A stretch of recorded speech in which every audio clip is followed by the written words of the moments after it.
Constructing Leadership 4.0, Swarm Leadership and the Fourth Industrial Revolution by Richard Kelly. Hi, I'm Chris, I'm a doctor, I've read this book, let me summarise it so you don't need to bother reading it. So what's the Fourth Industrial Revolution?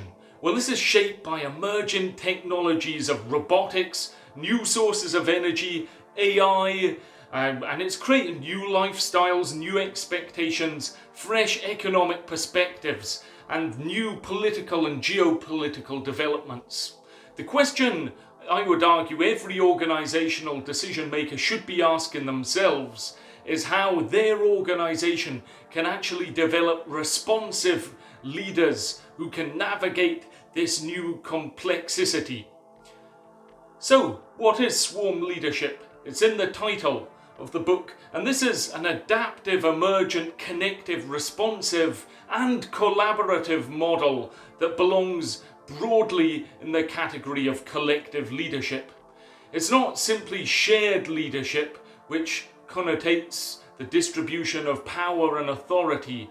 It's setting up an organisational infrastructure known as the hive. Clearly they've taken buzzwords from nature here, and it's in a way to encourage open innovation and decision making from collaborative communities on the design of both the direction of the business and how it operates.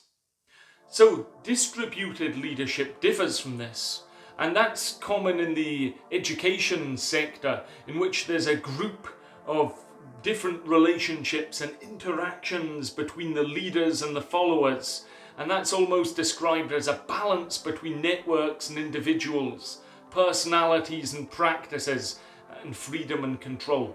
Shared leadership, on the other hand, is more common in organisations, and it's been defined as occurring when members of the team are fully engaged in the leadership of the team. The shared leadership with that engagement entails simultaneous ongoing mutual influence processes within a team that involve serial emergence of official as well as unofficial leaders. In other words, shared leadership can be considered a case of fully developed empowerment in teams. So common to both these is the idea that leadership is not the monopoly or responsibility of just one person, with each suggesting a similar need for collective and systematic understanding of leadership as a social process. However, shared and distributed leadership models differ from swarm leadership. They still belong to the category of influence-led models, unlike swarm leadership, which isn't just merely redistributing the power or devolving the power. Swarm leadership is more of a self-organised, complex, adaptive process. It's a collaborative, networked effort that adapts and self-organises, rather than just self-managing. In the moment, swarming in on one particular task or challenge can actually get collective innovation going, organising and collaborating.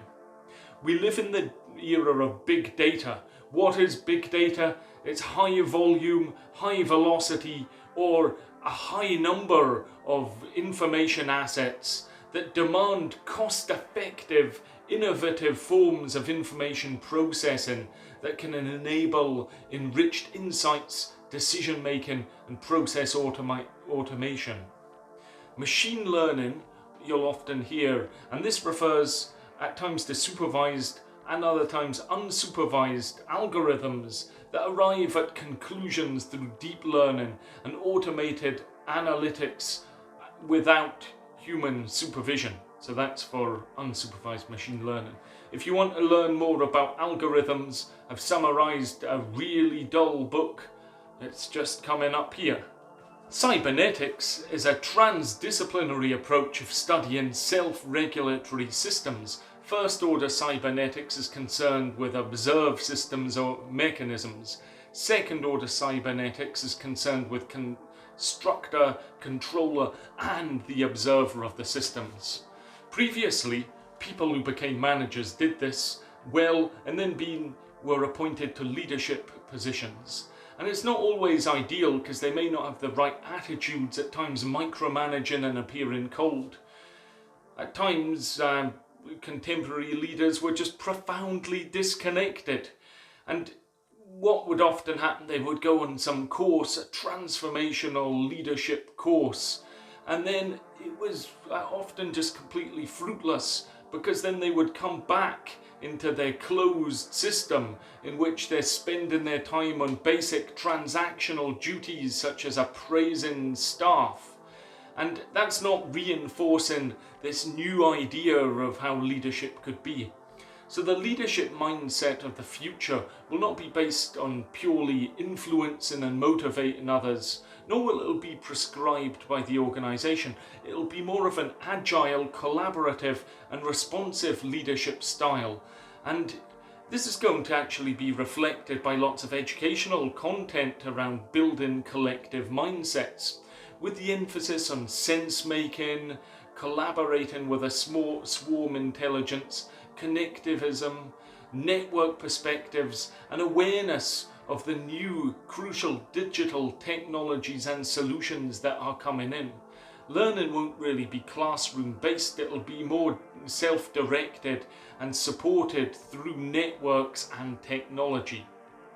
An integrated and holistic approach to developing leaders, which expands beyond mere mindset training, is therefore required.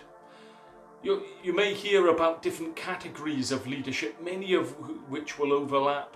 You've got structure, mindset, leadership behaviour and the connections that brings. And all of these should be developed, but the pillars of learning will reinforce leadership behaviours of responsiveness, readiness and adaptiveness, which are all needed to combat and contend in Industry 4.0.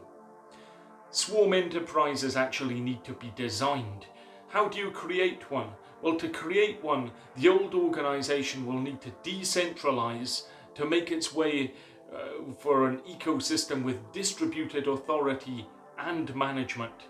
This may require radical changes to eradicate conditioned practices and structures that reinforce and reward current behaviours. How you do this would be coming in with unique solutions rather than just pick and mix in benchmarked best practices of the past. So there's a few guidance rules here. Structures of organizations need to follow the law of demand, involve as many people in the reorganization effort as you can from the start, with the mindset of eliminating rank and status. Design around customers and appreciate the strength of the organization. Don't throw that away. Don't throw the soul of the organization away, but bear that in mind. Be bold, run pilots, communicate the change, and then be patient. Change doesn't happen overnight. The theoretical background of swarm leadership and collaborative networks is connectivism. Connectivism at its core has the idea that decisions are based on rapidly changing, altering foundations, and the leaders no longer in the middle, storing the information, waiting to make their individual point of view decision. Instead, knowledge, agency, decision-making and power are distributed across the whole network, and this brings around the potential to amplify learning, knowledge and understanding through this network. One thing swarm leadership certainly isn't is ego-driven, in which people are trying to control and lead others. Instead, the emphasis is on responsiveness, and the connectivist leader nurtures and shapes the complex adaptive system to generate a collective view. Creating a swarm leader and a swarm enterprise has obvious advantages in this fourth industrial revolution.